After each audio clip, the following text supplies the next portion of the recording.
Hey, everybody. Thanks so much for tuning in to this podcast where we're taking a look at some different parts of the church calendar, which may or may not be familiar to you, and kind of talking about what it looks like for us here at Living Word. So I am joined with my co-host, Pastor Kendall Potter. My name's Jay Bear. And today we're going to be talking about Good Friday and maybe a little bit about Holy Week, but specifically Good Friday. So Kendall, as we think about Good Friday, what are some thoughts that just immediately come to mind? Like word association, Good Friday. Sad. Okay. I'm going to need you to unpack that a little bit.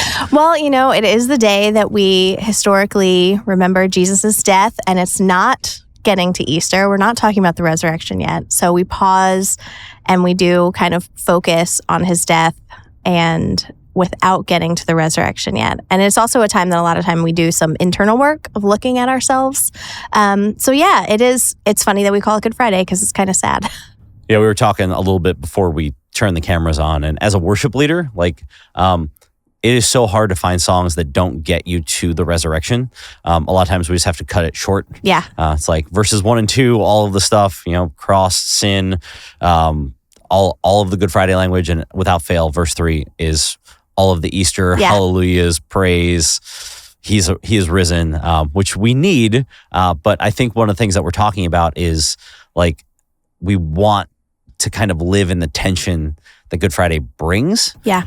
It's the end of the season of Lent. And then Easter is the start of a new season in the church calendar. So maybe talk a little bit about what Good Friday looks like as a capstone to Lent and kind of some of that church calendar thoughts for Good Friday. It is kind of continuing, like what we said when we were talking about Ash Wednesday and Lent is, it is a season where you might be fasting from something or focusing on your sin or focusing on some of the ways that you have failed God. And so it is kind of a heavier season, and then it culminates in a really heavy season of Good Friday. And some churches do the Easter Vigil, which is Friday to Sunday, where Jesus was in the tomb. And again, it's this time of God being silent, where if you put yourself in the place of the early disciples, this man that you thought was going to make everything right has died. And so it's kind of a heavier day. It's a heavier season. It's ending a heavy season. And a lot of times for Good Friday, you reflect on the ways that your personal sin has led to Jesus's death and, the corporate sin around you. I know in some of I can look back on a couple of times where I was grieving somebody or something bad had happened in my life. And that really was heavy. That was really heavy, especially on Good Friday.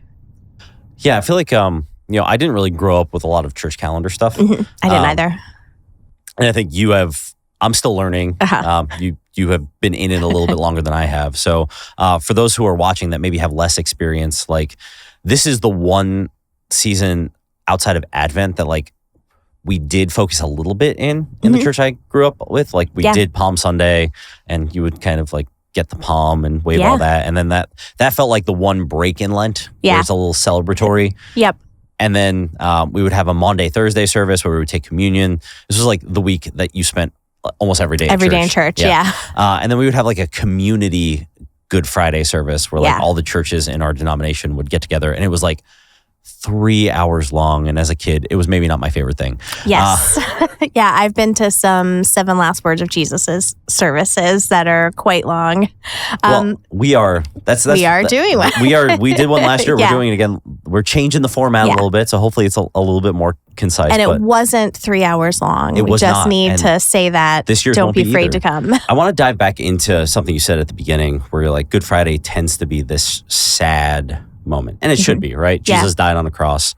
I think one of the things that I've grown an appreciation for as I've thought more about Good Friday and my faith has kind of grown is moving that sadness from just what it looks like personally for me. A lot of what I learned growing up, and especially as I kind of got into my 20s, it became a really deeply personal reflection on my own sin, and then living in the guilt of what Jesus did in the moment Yeah. of Good Friday. And I've kind of started to shift that, not the weight of what Jesus did, but saying it's not just for me, which I think is really important because Good Friday is about everyone, right? Jesus saved all of us. Yeah. And it's also the start of the restoration of all of things. the brokenness. Yeah. Right? So, has how you thought about Good Friday shifted at all? Yeah. Yeah. Kind of in a similar way of thinking about, we still are people who are kind of living between the resurrection and God truly making all things new. So we are living in a similar tension between kind of like Friday and Sunday. And there's a prayer from a book called Every Moment Holy. And I'm probably going to get the name wrong, but it's like a praise for Christ who conquered death or something like that. It's a really long prayer. But it goes into all the ways that like the world is broken, like not just our own personal sin, but all of the ways that the world is broken, and a reminder that Jesus's death is making everything new, like not just us individually as people, but all of the systems, all of the ways that the world around us is broken, all of it is going to be made right one day. And I think that's some of the tension that I live in now for me in between Good Friday and Easter, is reminding myself of everything that's wrong is going to be made right. Every hard relationship, everything in society that's broken, everything in the world that is broken, it's all going to be made right someday, but we're not there yet. Yeah, I'm going to paraphrase it, but John Stott's classic work, The Cross of Christ, like has this amazing line that really kind of highlights some of those ideas where it's like the cross has to be simultaneously the most amazing act of love and the most amazing act of justice all at the same time. Yeah. And like a lot of times we think of those two ideas as like separate from each other, but on the cross, Jesus brings them together. Yeah. And not just for you or I, but for the world. Yeah. So it should spurn us to see, when we see the injustice in the world, like Jesus did, he acted on it. Yeah.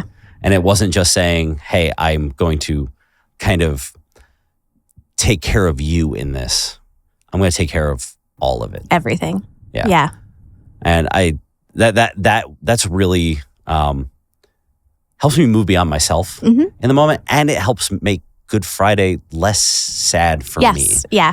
Right? It's the sadness of the moment, but it is the hope, especially when you leave something like a Good Friday service, to know that like that classic cliche of Sunday is coming. I know, the church tradition that we come from of like American evangelicals, we make everything just personally about ourselves. And Good Friday is a reminder that, yes, it is about your individual sin, but also that Jesus is making all things new. Yeah.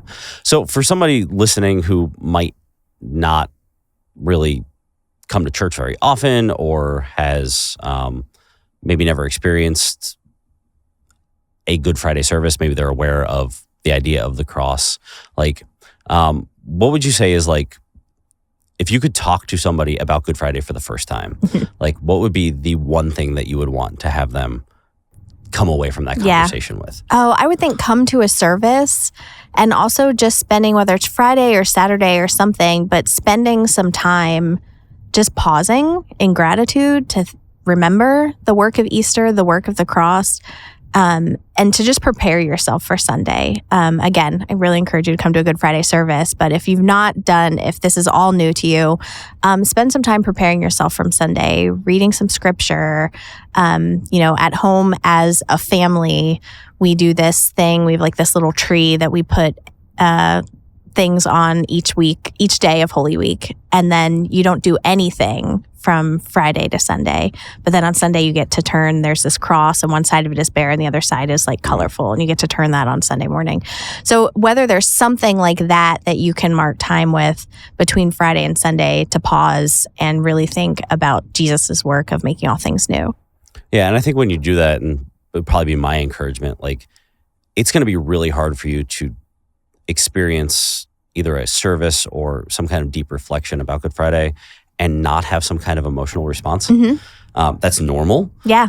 And I would encourage you like to not just sit with it yourself, but to talk to somebody about it. We brought our, I guess he was 6, our 6-year-old last year to the service. And, he'll ask questions about faith, but he doesn't wear it on his sleeve. He's a pretty self-confident kid. So he likes to pretend like he knows everything, right? It's the average 6-year-old boy. But coming to our service last year, he asked more questions about Jesus, about what the cross was, just from being there. And he didn't understand all of it, but it just spurred something in him to have really good follow-up conversations. Yeah, that's awesome. And I know on this year's service, you are actually going to kind of focus one of the 7 words on in a way that is more accessible to kids. Yeah. So one of my words will be focused just on kind of a children's sermon to just talk to the kids in the room. So I'm excited to be able to be doing that. Yeah. So just in closing, we would love to invite you to our Good Friday service this year. It is April 18th. We have 2 services at 6 and 7:45. We would love for you to bring your kids, but there is also childcare available at the 6 o'clock for preschool and under. I have a 2-year-old and probably won't be bringing him into that service. But yeah, if you have some younger kids, I think it would be a great opportunity to have them experience something a little bit different and maybe hopefully have some good follow-up with them and, with adults too. Yeah. So thanks for joining us. And this is actually part 1 of 2 podcasts we're going to be releasing this week. And so I encourage you to, after this, take a listen to our podcast about Easter, how that fits into the church calendar, and just kind of weighing how Easter is the other side of the coin of a lot of the stuff that we talked about here on Good Friday. We'll see you next time.